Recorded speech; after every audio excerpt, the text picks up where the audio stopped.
Hello viewers, I'm Rohit Khurana from Intellect Digest, and Intel has just announced their 4th generation i-series processors, which are the core series processors from Intel, and these processors will be powering the future generations of computers from various OEMs, including the HP, Dell, Acer and Asus, which have been announced today here in India.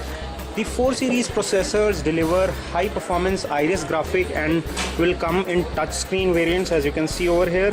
So these are the touchscreen machines which work fairly fine, and you can do various operations using these machines, and the usability is also further enhanced.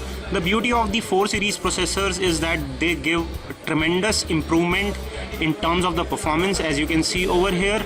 So let us go back to control panel and I'll show you the system settings.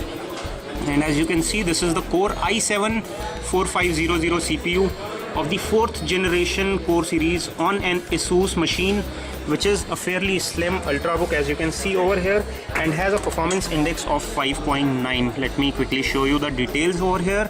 And as you can see, the calculation score as well as the memory score is coming out to be very good. The area where it's lagging is the desktop graphics, which is coming out to be 5.9, which is not bad at all.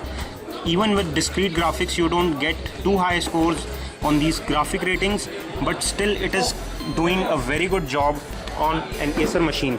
This is a prototype build, and the final version or the production version of these laptops or ultrabooks will hit the market somewhere in July in India.